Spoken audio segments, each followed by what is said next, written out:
I'm Ray Dalio, and today I'm going to tell you a truth that most people get wrong. Starting to invest after 50 isn't a disadvantage, it's your biggest advantage.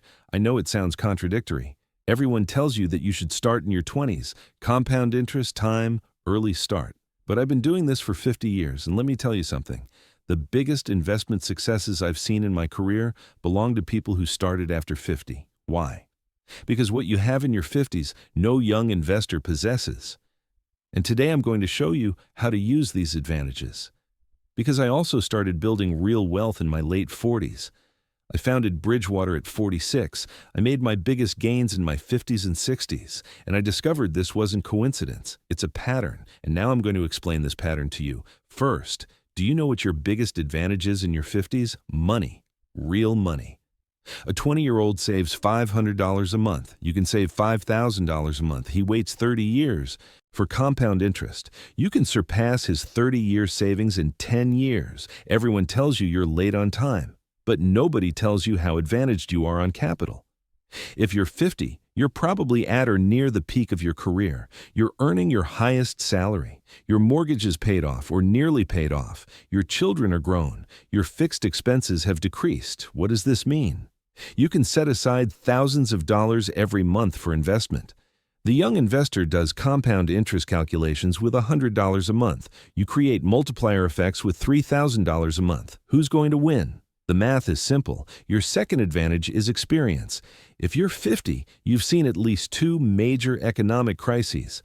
The 2000 dot-com bubble, the 2008 financial crisis. Maybe you remember Black Monday 1987 too. What does this mean? You don't panic. When the market falls, you don't sell. When everyone's buying like crazy, you're cautious. This psychological advantage is more valuable than technical analysis. Because what causes losses in investing isn't lack of technical knowledge, it's emotional decisions. And experience is the best way to control emotions. Your third advantage is clarity of risk tolerance. At 25, you can't know how much risk to take, because you don't know what you want in life. At 50, you know clearly how much money is needed for retirement when you want to retire, what lifestyle you want to maintain. This clarity allows you to choose the right investment strategy. Young people follow every trend. Crypto, meme stocks, technology bubbles. You know what to focus on. Your fourth advantage is your network and connections. At 50, your professional network is at its peak. Colleagues, clients, suppliers, all expand your investment opportunities. You hear about real estate opportunities. Business partnerships are offered. You're invited to private equity funds. These opportunities aren't available in your 20s. Your fifth advantage is patience. Young people want to get rich quick. You can think long-term. And in markets, patience is the biggest profit tool. Remember Warren Buffett's words, the market transfers money from the impatient to the patient. Patience peaks in your 50s. Your sixth advantage, and this is crucial, is emotional stability. In your 50s, you've been through enough life experiences that market volatility doesn't shake you the same way. I've watched 25-year-olds sell everything during a 10% market correction because they've never experienced real financial stress. But you've been through job losses, family crises, health scares. A market downturn is manageable stress compared to what you've already survived. This emotional maturity translates directly into better investment decisions. When everyone else is panicking, you're buying. When everyone's euphoric, you're taking profits. That's worth more than any investment strategy. Let me share something personal. When I was 30, I thought I knew everything about markets. I made reckless bets, over-leveraged positions, chased hot trends, and I got burned repeatedly. It wasn't until my late 40s that I developed the emotional discipline that made me truly wealthy. The mistakes that would have destroyed me at 30 became learning opportunities at 50. Your seventh advantage is focus. Young investors try to learn everything at once: stocks, bonds, real estate, commodities, cryptocurrencies, forex. They spread themselves thin and master nothing. At 50, you know your strengths. You know what you're good at. You can focus on 2 or 3 asset classes and become genuinely expert at them. I've seen 50-year-old real estate investors outperform hedge fund managers Because they focused on what they knew instead of trying to be good at everything. Specialization beats diversification when you're starting late. Your eighth advantage, income stability. Most 50-year-olds have predictable, stable income streams. No more job hopping, career changes, unemployment spells. This stability allows you to invest systematically without worrying about next month's rent. Young investors stop contributing to their portfolios every time they change jobs or have an unexpected expense. Your consistent contributions compound faster than their sporadic investments, even if they started earlier. Your ninth advantage is time perspective. This sounds paradoxical, but hear me out. Young people think they have infinite time, so they procrastinate. They'll start investing seriously next year, next decade. You know time is limited, so you act with urgency.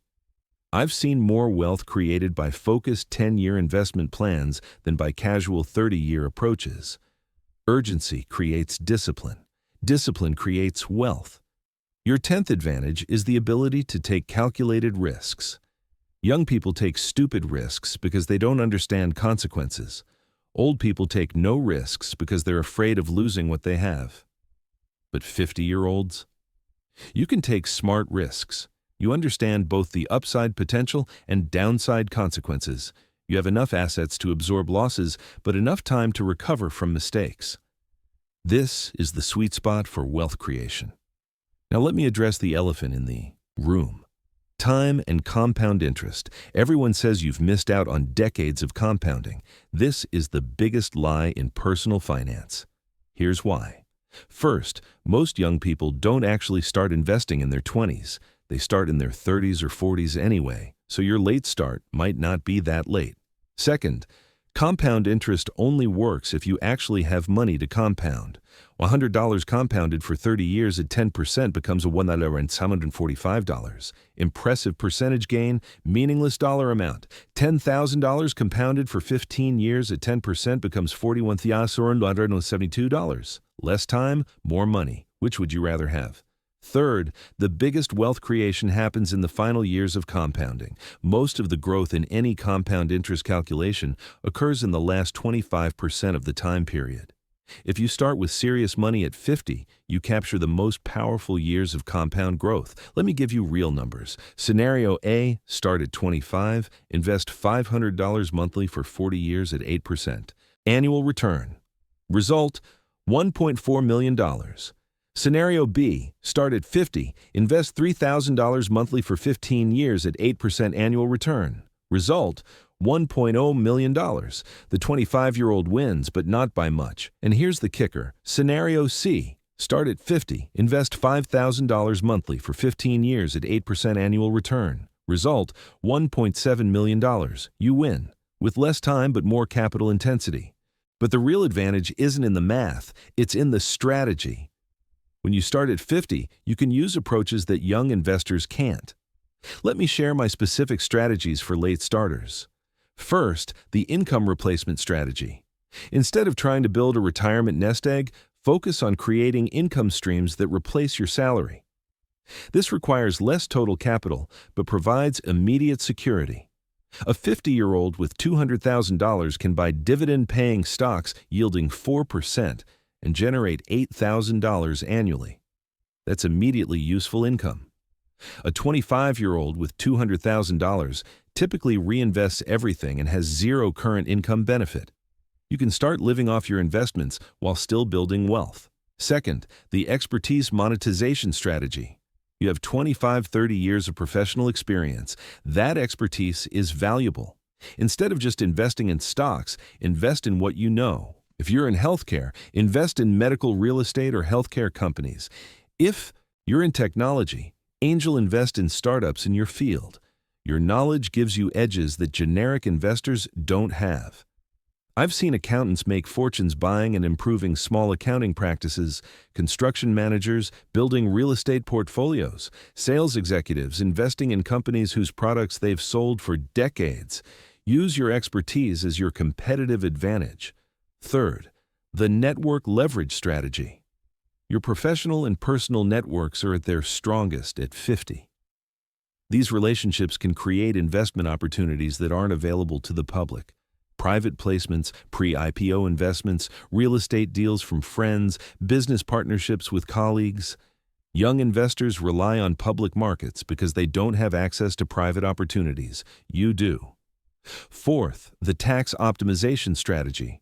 At 50, you likely have complex financial situations that create tax optimization opportunities. Business ownership, rental properties, multiple income streams, estate planning needs. These complexities allow sophisticated tax strategies that can dramatically improve investment returns. A young person making $50,000 has simple taxes and few optimization options. You might save thousands annually through proper structuring. Fifth, the cash flow arbitrage strategy. Many 50-year-olds have paid off assets like homes that can be leveraged for investment. You can take a low-interest loan against your house to invest in higher-yielding assets. This is financial arbitrage that young renters can't access. Or you can downsize your home, eliminate housing costs, and invest the difference. Geographic arbitrage by moving to lower-cost areas. These strategies require existing assets that young people haven't accumulated yet. Sixth, the business acquisition strategy. At 50, you have the capital and experience to buy existing businesses rather than building from scratch. Small profitable businesses often sell for 3-4 times annual earnings. If you buy a business generating $100,000 annual profit for $350,000, you're getting a 28% annual return. Plus, you can often improve operations and increase the return. Young investors rarely have the capital or management experience for business ownership. Seventh, the reverse dollar cost averaging strategy. Instead of investing small amounts monthly like young people do, you can make large quarterly or annual investments. This allows you to time markets better. When there's a significant downturn, you can deploy large amounts of capital quickly. Young investors with small monthly contributions can't take advantage of market crashes because they don't have the capital to deploy. Your large investment capacity turns market volatility from risk into opportunity. Now let me address the psychological barriers that stop people from starting at 50. The biggest barrier is the feeling that it's too late. This is emotional, not mathematical. I've run the numbers thousands of times. Starting at 50 with serious capital is often better than starting at 25 with small amounts. The second barrier is fear of losing what you've already accumulated. This is backwards thinking. Not investing is the biggest risk. Inflation alone will erode your purchasing power. You need your money to grow faster than inflation, and that requires investment risk. The third barrier is complexity overwhelm. Young people learn investing gradually over decades. You feel like you need to learn everything immediately. You don't. Pick 1 or 2 strategies and master them.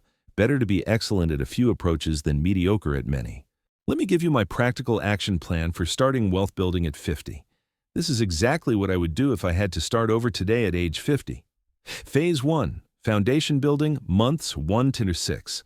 First, get your financial house in order, maximum 401k and IRA contributions. These are tax advantaged and should be your first priority. If your employer matches contributions, that's free money. At 50, you can contribute an extra $700 annually in catch-up contributions. Use this advantage. Second, eliminate high-interest debt. Credit cards, personal loans, anything above 6% interest. You can't invest your way out of 18% credit card debt. Pay these off first. Third, build a 6-month emergency fund. At 50, job loss is more dangerous than at 30. It takes longer to find new employment, and age discrimination is real. A larger emergency fund gives you negotiating power and reduces investment pressure. Phase 2, strategic positioning, month 6-18. Fourth, choose your investment focus. Don't try to learn everything. Pick 2-3 areas and become expert. Real estate if you understand property, dividend stocks if you want income, index funds if you want simplicity, small business if you have industry expertise.